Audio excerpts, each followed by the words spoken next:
So, the GCash Visa is now here. So, Ninja Van siya. Mamaya ko na i-share yung thoughts ko guys about this. But for now, let's open it.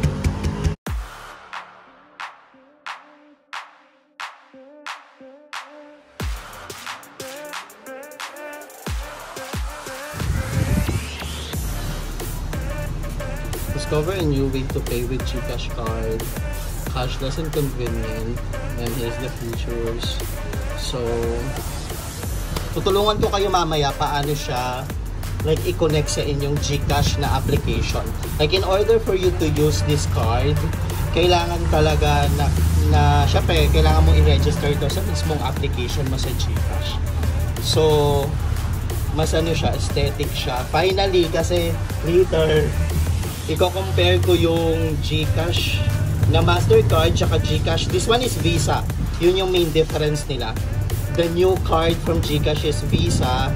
The older one is the Mastercard. So medyo gumaya si GCash kay Maya.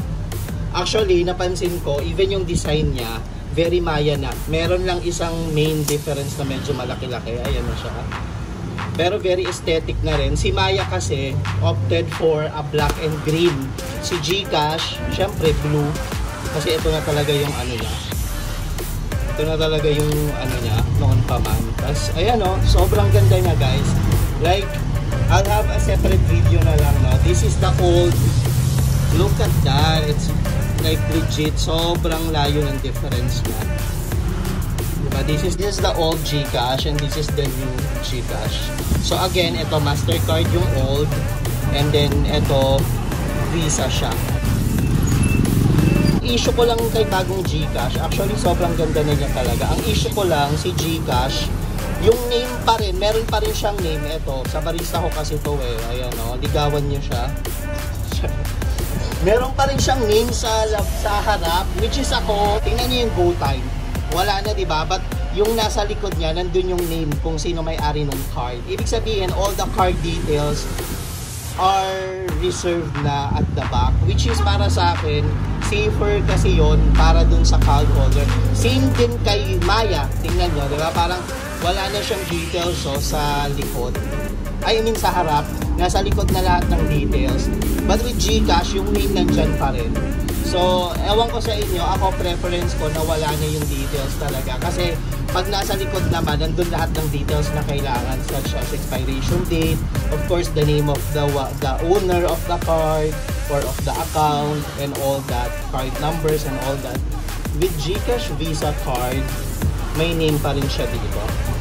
Pero look at that, it's very aesthetic. Malayong-malayo yung old GCash Mastercard. Ito yung new, ang layo niya guys. Tingnan nyo naman kung gaano kalayo. Diba? Tingnan nyo naman guys kung gaano kalayo yung GCash na to ho. Yung old saka this one. So, ito yung details na ho at the back. Medyo pangit lang yung likod ni GCash actually. Medyo parang SM siya. But yung harap niya sobrang aesthetic siya. So kung gusto nyo turuan ko kayo kung paano siya i-connect sa card, I'll probably make a separate video for that. In a nutshell, kung ako tatanungin nyo, worth it ba magkaroon ng Visa card if you already have the GCash Mastercard? Yung sagot doon, hindi siya worth it. Kasi itong si GCash, ang expiration nito ni Mastercard 2028 pa, which is mga 5 years pa no from now. Ganun yung expiration niya, 2027, 2028. So, if I were you, if you already have the GCash Mastercard, maximize this, magpalit ka na lang kapag nag-expire na yung card mo. Kasi ito, functioning pa to ha, si GCash Mastercard ko. Just as how na nagpa-function tong si GCash Visa, ganun rin si Mastercard. Kasi kagagamit ko lang nito Like, bumili ako, tapos nagbayad ako using my GCash Mastercard. So, working siya as if it's your GCash wallet. So, tapos ang isa pa, kaya hindi ko kayo ini-encourage na mag-avail nito. Nung nakuha ko si GCash Mastercard, nasa 150 lang. If I remember it correctly. That was, I think, a year ago. Only a year ago. Pero with GCash Visa, 250 na siya ngayon. So, medyo malaki yung difference niya. If you are into digital wallets, actually, dun medyo bagsak talaga si GCash para sa akin kasi si GoTime, walang bayad to. This is for free. Nakuha ko to ng walang bayad. Kahit piso, wala akong nilabas dito. Tapos, wala pang 10 minutes nakuha ko na to. Kita nyo kung gaano ka niloloko tayo ng GCash. No? That's why I'm not really a fan of GCash. Si Maya, nakuha ko to. It also has like a fee. If I remember it correctly, nasa 120 to 150. Pero may mga missions si Maya. Like if you accomplish all those missions, magiging free to siya. Nakuha ko din to ng libre. With GCash, hindi siya libre guys. Ang mahal niya, 250. Okay na rin kasi, well, mas aesthetic naman talaga siya. But if I were GCash needs to level up. Kasi masyado talagang, kaya ako hindi ganong ka-fan ni GCash. Nag-explore ako ngayon kay GoTime at saka kay Maya. Kasi nga, alam mo yun, ito, kailangan mo pa itong bayaran. So, that's all. So, ito na.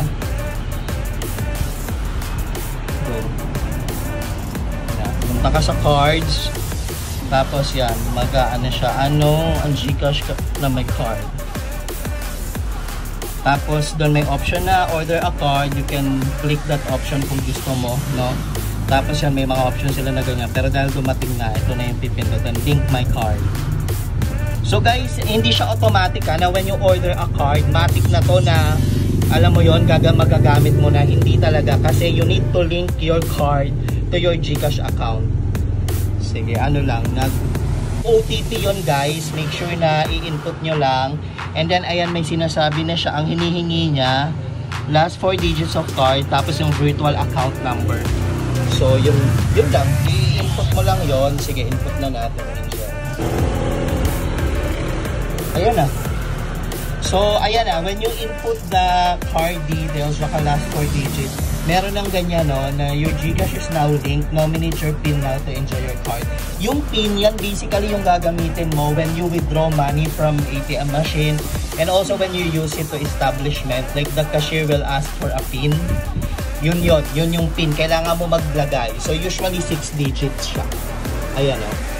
Mali siya sa number, like 03 something. Halimbawa, 01, 03. Kailangan nyo lang tandaan yung PIN, guys. Ayan na, so magaganyan siya.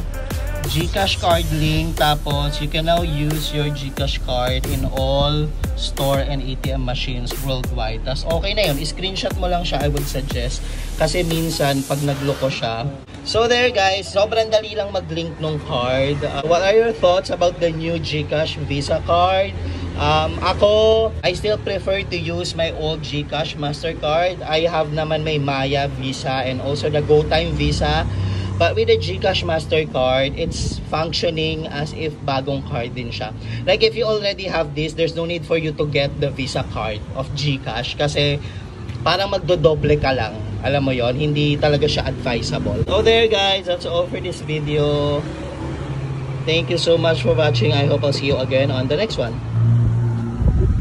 So this is one of she's the ayan bro. Wait lang. She's the owner of the GCash Visa card. Yeah. 'Di ba? Ang pretty niya. Kamukha niya si Raisa May Dizon. Ito pa. Ito yung GGSS ko na barista. Yan. Ay, Jello. Sorry, wala ka, Jello. Ayan, dito. Sila yung barista ko dito. The way your body syncopates, you're driving me crazy.